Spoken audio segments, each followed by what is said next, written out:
Comment foirer son voyage en Corée? On va voir ça rapidement, les points essentiels à ne surtout pas passer à côté. Numéro 1.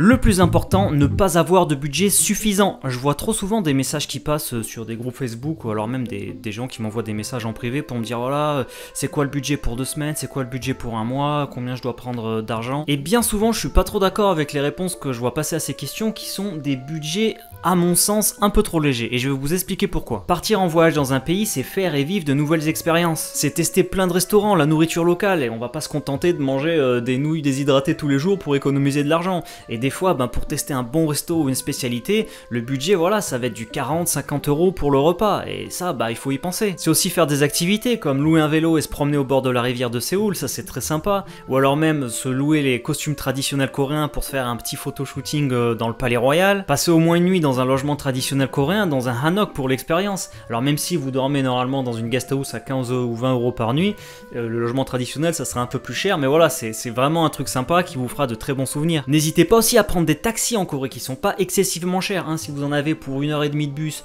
et vous en avez pour 30 minutes de taxi, et que ça vous coûte 15 € de taxi au lieu de 2 € de bus, c'est un peu plus cher, mais voilà, vous avez gagné 1 heure dans votre après-midi pour profiter de l'endroit où vous allez aller, donc c'est pas négligeable de gagner du temps comme ça. Alors oui, vous pouvez très bien passer un mois en Corée du Sud avec un budget de 1000 €, c'est souvent la réponse que je vois passer, mais c'est pas moi du tout ce que je recommande. Moi je vous dirais pour un mois en Corée du Sud et vraiment profiter, plutôt un budget de 2000 € par mois en Corée pour être confortable dans votre voyage. Comment foirer son voyage en Corée? Venir à la mauvaise saison. En Corée, c'est comme en France, on a 4 saisons bien distinctes. Printemps, été, automne, hiver. Mais ces saisons sont poussées à l'extrême, c'est-à-dire en été il fait plus chaud qu'en France et en hiver il fait plus froid qu'en France. En été on est sur du plus 40 très humide, beaucoup plus humide que ce qu'on a en France, et en hiver on arrive sur du moins 20 degrés. Mais s'il y a bien une saison, un moment où faut pas venir en Corée, juillet et août, vous oubliez.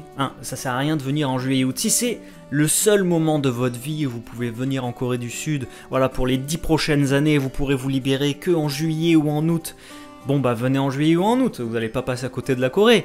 Mais si, voilà, vous devez attendre un petit peu, l'année prochaine vous aurez vos vacances à une autre période ou quoi, évitez juillet août. Vraiment, il fait chaud, il fait humide, mais une humidité de fou. La météo est ultra capricieuse, ça arrive qu'il pleuve ou qu'il fasse gris pendant des jours, donc vraiment juillet, août, à éviter. Je pourrais aussi vous dire d'éviter décembre, janvier, février parce qu'il fait froid, mais à la limite, décembre, janvier, février, c'est gérable, et pour plusieurs raisons. La première, c'est que quand il fait froid, voilà, vous pouvez mettre une bonne grosse parka pour vous tenir au chaud. En Corée, ils ont des blousons, vous savez, les blousons longs qui descendent jusqu'aux genoux. Donc même s'il fait bien froid, bien équipé, vous allez pouvoir vous promener dehors, faire une randonnée en montagne ou quoi. Non, parce qu'en été, une randonnée l'après-midi, vous oubliez. En été, il fait tellement chaud et humide que l'après-midi, vraiment, c'est un calvaire. Et un truc qui peut être génial en hiver aussi, c'est la neige. Si vous venez et qu'il neige à ce moment-là, voilà, les petits villages coréens sous la neige, c'est magnifique. Même Séoul sous la neige, c'est super beau. L'hiver, c'est pas vraiment la meilleure saison, mais c'est possible de venir en hiver. Alors que l'été, du coup, les meilleurs mois pour venir, c'est avril, mai, juin,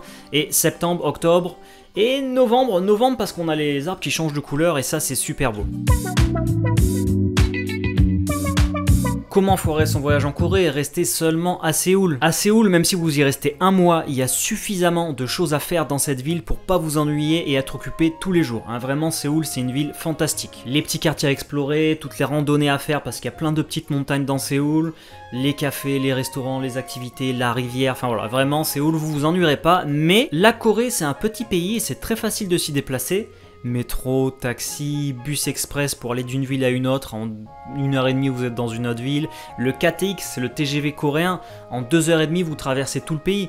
Donc c'est un truc à ne pas passer à côté, d'aller visiter une autre petite ville au moins dans la Corée pour avoir une ambiance différente. Vous pouvez même aller jusqu'à Jeju-do, il y en a pour 40-50 minutes d'avion, ça coûte presque rien et vous allez avoir une ambiance, moi j'adore Jeju-do, vous savez c'est mon petit paradis, j'ai déjà fait plusieurs vidéos dessus. Les moyens de transport en commun en Corée sont vraiment pas chers, ils sont super fiables, donc vraiment n'hésitez pas à vous faire un petit trip, une journée, 2 journées dans votre trip, même plus si vous voulez. Ne rien connaître aux coutumes et règles du pays. Il y a quand même un minimum de choses à savoir quand vous visitez un autre pays. Et pour la Corée, il y a des petites choses à savoir, comme par exemple, on ne donne jamais de pourboire. C'est quelque chose de mal vu ici. Si on vous rend 5,50 € et que vous vous dites non, tiens, garde les 50 centimes, ça fait un peu genre, tiens, clochard, garde les 50 centimes, j'en ai pas besoin moi. Non, on donne pas de pourboire en Corée, c'est une petite chose à savoir. Un autre truc tout simple, ça je pense que vous le savez si vous êtes un minimum intéressé à la Corée du Sud, mais quand vous donnez quelque chose à quelqu'un, vous lui donnez pas comme ça. Tiens, vas-y, c'est 5000, tiens, prends ton billet. Un truc tout bête que les gens font ici et qui montre du respect envers la personne en face de vous, c'est quand vous donnez quelque chose, vous le donnez avec les deux mains. Donc vous n'êtes pas obligé de tenir l'objet avec les deux mains, mais au moins vous rapprochez la deuxième main pour montrer, voilà, je te donne quelque chose, c'est pas juste un truc que je te jette comme ça, voilà. Vous n'êtes pas obligé, ils savent que vous êtes étranger, que c'est pas vos coutumes, si vous le faites pas, il y aura rien du tout, hein, ils vont pas le prendre mal ou quoi, mais si vous le faites, ça va, tout de suite eux ils vont voir, ah tiens, il le fait et tout, et vous verrez, il y aura un petit truc qui va se passer, et voilà, ils vont penser c'est quelqu'un qui s'intègre un petit peu, qui me respecte, et ça, ils voient la différence quand même. C'est sympa aussi de connaître quelques mots de la langue du pays dans lequel vous allez. Moi, à chaque fois que je voyage, j'apprends au moins 3 mots, c'est bonjour, merci et excusez-moi. Voilà, c'est vraiment la base des 3 mots à voir. En Corée, annyeonghaseyo, kamsahamnida et chesuhamnida. Au moins juste ces 3 mots de courtoisie à savoir. Pour le reste, vous inquiétez pas, maintenant on vit dans une époque avec des technologies extraordinaires, comme par exemple, j'en ai déjà parlé plusieurs fois sur la chaîne, mais des traducteurs instantanés. Et c'est là où je vous présente la dernière innovation technologique de Vasco Electronics, le Vasco Translator V4, avec son nouveau grand écran, caméra devant, caméra derrière. C'est le nouveau modèle haut de gamme de chez Vasco Electronics. On avait déjà le M3 qui marchait super bien, mais maintenant avec le V4 on passe un cran au-dessus. Avec son grand écran tactile et ses boutons sur le côté, c'est encore plus facile de naviguer. Donc là, si par exemple je veux utiliser le traducteur, tout simplement, voilà, j'ai les boutons, je peux appuyer sur les boutons pour lancer la traduction ou sur l'écran, là, sur les deux boutons de l'écran. Alors il suffit que je clique là pour lancer la traduction. Est-ce que vous pouvez me recommander un très bon restaurant dans les environs?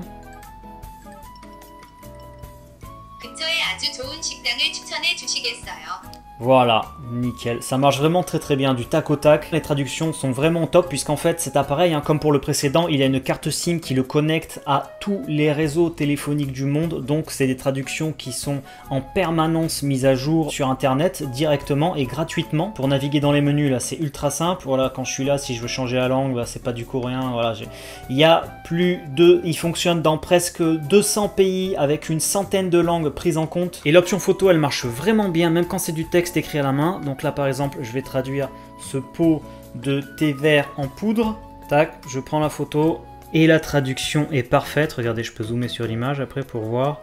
Bosong, thé vert en poudre, il est fait avec du thé vert cultivé dans un jardin de thé directement géré par Bosong. Bosong, c'est un endroit justement très connu en Corée de thé vert. Voilà, traduction impeccable en photo, ça peut vous servir dans beaucoup de cas, ça, pour des trucs tout simples comme des menus dans des restaurants ou alors des notes importantes à l'aéroport ou à l'arrivée de votre Airbnb ou dans la ville. Voilà, vraiment je recommande, il y a encore d'autres options, vraiment un appareil très complet. Le Vasco Translator V4 vient juste de sortir, à l'heure actuelle c'est vraiment le meilleur traducteur du marché. Si vous voulez en savoir plus ou vous le commandez, je vous mets un lien pour ça dans la description. Et les gros points forts du Vasco Translator V4, c'est 108 langues prises en charge, internet gratuit à vie pour les traductions, traduction instantanée, grand écran de 5 pouces, haut-parleur puissant et résistant au choc et aux éclaboussures. Et si vous le commandez avec le code promo Laurent Cassia 5, vous aurez 5% de réduction sur ce petit bijou de technologie. Ne pas avoir de contact avec les locaux. Alors je sais que c'est pas forcément évident pour tout le monde de rencontrer et d'aller vers des personnes, mais c'est des gens que vous pouvez rencontrer lors de soirées. Si vous sortez pas dans les soirées, c'est des gens que vous pouvez rencontrer quand vous passez des nuits chez l'habitant. Ça c'est quelque chose que je recommande énormément, c'est vraiment une super expérience. Pour ça vous avez deux possibilités, c'est de passer par Airbnb. Attention, il y a des Airbnb où vous avez votre chambre solo, mais vous avez des Airbnb aussi où vous êtes avec l'habitant, ou sinon vous avez un autre site internet que j'avais utilisé lors de ma saison, quand j'avais fait ma saison, mon voyage en Corée où j'avais filmé tous les jours, que si vous l'avez pas vu vous pouvez aller voir ma saison que j'ai fait en Corée du Sud qui est exceptionnelle avec tout ce que je vous montre sur la Corée et plein de choses insolites dans mon voyage. J'ai pris une voiture pendant 15 jours avec Jack, on a fait le tour de la Corée, donc si vous l'avez pas vu je vous recommande. Et du coup on avait passé 3-4 nuits chez l'habitant à 3-4 endroits différents à chaque fois, et le site c'était Homestay Korea, c'est ça, homestaykorea.fr.com. je vous mets le lien dans la description, je me rappelle plus. C'est pas un placement de produit, mais juste ça avait été très sympa de passer des nuits chez l'habitant. Et surtout, ça vous permet d'avoir déjà des expériences uniques et de découvrir des choses que seul un loco pourrait vous présenter, c'est-à-dire un truc que vous ne pourrez jamais découvrir tout seul, que seul un loco peut vous amener goûter quelque chose, vous amener sur, je sais pas moi, une plage insolite ou un endroit insolite. Voilà, vraiment, avoir des contacts avec les locaux, ça vous change l'expérience d'un voyage grandement. Avoir un planning trop strict, si à l'avance avant de venir vous avez programmé tous vos jours, de voilà, tel jour je fais ci, tel jour je fais ça, là je vais là-bas, c'est bien et c'est pas bien. Il faut vous laisser un peu de place de liberté, il faut laisser un peu la place au hasard. C'est bien souvent les imprévus qui nous marquent le plus dans un voyage et c'est aussi là que vous aurez le plus de chances de rencontrer des gens. Quand vous êtes dans un moment de galère et que votre seule option c'est d'aller demander de l'aide quelque part ou quoi, vous allez rencontrer quelqu'un, ça va vous, peut-être il va se passer quelque chose, il va vous inviter, enfin vraiment laisser la place à l'imprévu. Pas sur tout votre voyage, mais laisser la place à l'imprévu pour moi c'est quelque chose vraiment indispensable dans un voyage, de se laisser un petit peu de folie. Et c'est souvent ça qui vous fera vos meilleurs souvenirs de voyage quand vous rentrerez. A contrario, ne rien préparer non plus, faut savoir un minimum là où vous allez mettre les pieds. Donc même si vous vous êtes pas fait un programme millimétré avec tel jour je fais ci, tel jour je fais ça, c'est bien quand même d'avoir une petite liste de choses à faire, de ah tiens j'aimerais bien voir ça, ça, ça et ça. Et moi il y a un truc que je fais à chaque fois quand je vais dans une nouvelle ville, d'ailleurs c'est souvent un peu la seule chose que je fais, mais je prends la carte de la ville pour voir comment elle est disposée. Je regarde un petit peu, voilà, si par exemple vous venez à Séoul, je vais prendre la carte de Séoul, voir à taille humaine à quoi elle ressemble, si je la traverse, combien de temps ça va me prendre, où est le quartier historique, où est le marché traditionnel, où est la place centrale. Je sais que Gangnam c'est de ce côté, je sais que le quartier où je vais loger c'est ici, du quartier où je vais loger, je sais que je vais pouvoir me déplacer là comme ça. Et c'est ce que je fais toujours, hein, même quand je fais des petits trips dans la Corée, dans d'autres petites villes. D'ailleurs ça fait rire Jisoo à chaque fois que je pars faire des petits trips avec Jisoo, je fais toujours une carte que je dessine comme ça à la main et je note bon nous on est là, ici il y a un truc sympa, ici il y a un truc sympa, la ville elle est comme ça, là on peut y aller à pied comme ça. Oh, ça me prend 2-3 heures, je regarde la ville à quoi elle ressemble, les trucs à côté.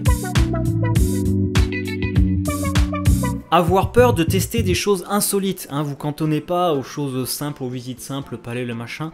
Testez des choses un petit peu insolites. Il y a quelque chose que je fais à chaque fois que j'organise les voyages abonnés, que les abonnés me rejoignent en Corée.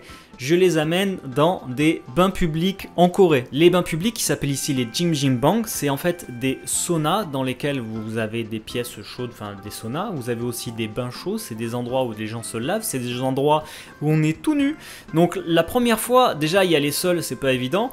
Quand tu viens en voyage, te dire voilà, je vais me foutre à poil dans un bain public alors que tu n'y es jamais allé, tu vas pas trop savoir comment faire et tout, c'est pas un truc qu'on fait forcément. Et pourtant, à chaque fois que j'ai amené des gens là-bas, ils adorent l'expérience et souvent ils veulent y retourner après. Et même s'il y en a qui ont moyennement, enfin c'est pas leur truc, ils sont quand même contents d'avoir fait l'expérience, qu'on ait fait l'expérience et d'avoir vécu ça, et ça leur fait un super souvenir. Un autre truc insolite par exemple, c'est faire un temple stay. Vous allez passer une nuit dans un temple, le matin et le moine vous réveille, vous allez sonner la cloche avec lui, les repas bouddhistes, enfin voilà, un temple stay ça peut être très sympa aussi. De toute façon dans la saison que j'avais fait avec Jack, on a fait plein de trucs insolites, on allait dans un centre de taekwondo faire du taekwondo, enfin voilà. Cette saison si vous l'avez pas vue, je trouve que pour une immersion dans la Corée, elle est vraiment trop bien, donc vous pouvez aller foncer la voir à la suite de cette vidéo. Et si vous êtes tombé sur cette vidéo par hasard et que vous n'êtes pas encore abonné à ma chaîne, n'hésitez surtout pas à vous abonner parce que vous avez du contenu exclusif sur la Corée et bien plus encore. Alors je compte sur vous, abonnez-vous!